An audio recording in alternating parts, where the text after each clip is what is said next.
Hey kiddos, Dad here, and today we're going to be talking about Blizzard and not the one you need a code for, and Microsoft and how them getting married could actually be disastrous for the game industry.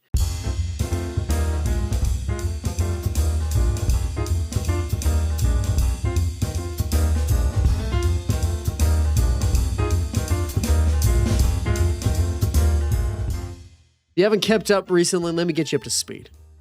Microsoft, the gaming tech giant, has been swooping up all your favorite and beloved game studios. ZeniMax Media, acquired in 2021, brings you Elder Scrolls, Fallout, Doom, just to name a few. Obsidian in 2018, Fallout New Vegas, Outer Worlds, and others. Compulsion Games, Double Fine Productions in 2018 and 2019, respectively. And the list goes on and on. In the gaming industry, this sort of acquisition approach has happened before. Everybody remember EA? They've bought and killed countless developers and studios. My favorite being SimCity, rest in peace, of Maxis. What are your favorite games and series that EA has destroyed for you? Back in January, Microsoft worked to acquire Activision Blizzard, who of course brings you Overwatch, Diablo, World of Warcraft, Call of Duty, and everyone's favorite, Candy Crush. This was a $68 billion all-cash deal, which was a huge flex to expand Microsoft's library and attempt to have a stranglehold on the gaming ecosystem. Fast forward to today, or really early December, where the FTC came crashing down on Microsoft's attempt towards establishing a gaming monopoly, and all gamers rejoiced. I've heard of a lot of rumblings of, I want my Call of Duty, World of Warcraft, Diablo, etc. for only $10 a month on Game Pass. Let's break this down and discuss why this is an NPC take. I might be old, but not too old to know about Standard Oil.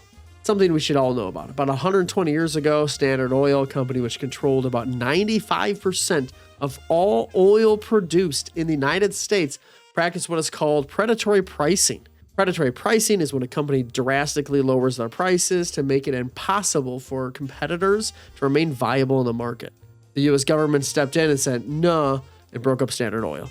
When all the competition is gone, the one company to rule them all can just go ahead and jack up prices and say, suck it, nerds, since you have no other options. When you own production and distribution, you get to set your own price. Present day, this plays right into Microsoft's acquisitions and Game Pass scenario. Game Pass is a service for $10 a month that gives you access to hundreds of games, many of which are AAA games normally sold for $60 retail. This type of deal for such a wide array of games would be unsustainable except for a few of the largest game developers and companies out there. But you're thinking, how does Microsoft make money on this sort of deal? Only the largest gaming companies with absolute tons of money and an already large gaming footprint and library can afford these types of deals and still turn a profit. This model is also seen on Spotify and is a bit frowned upon, especially by the smaller and more indie artists and developers out there. With Microsoft's move to buy Blizzard Activision, they now have a huge list of games directly under their umbrella.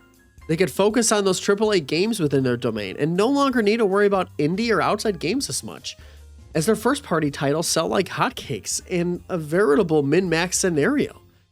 All for the low price of $10 a month. It's a potential squeeze move to push the consumer to Microsoft and the competition into dust, is to get priced out of a market they can no longer compete in. There is no competition at this level, and Sony is trying their best with their Bungie acquisition, but can they keep up? Regardless if they do, the games on either PS Plus for around $15 a month or Game Pass will have a fair shot if they're listed at $60. The consumer is hard-pressed to spend $50 more on a game these days. In comes the FTC, seeing this whole scenario beginning to take shape and says, hold up, and blocks by suing Microsoft over the acquisition of Blizzard Activision, citing that the deal is illegal because it would give Microsoft the ability to control how consumers beyond Xbox and Game Pass people access Activision games. Essentially, use Game Pass or Xbox or your SOL. This whole scenario screams of predatory pricing, doesn't it? We'll see how the court case comes out, but as I stated in my last video, competition is great, as long as it's a good, clean fight.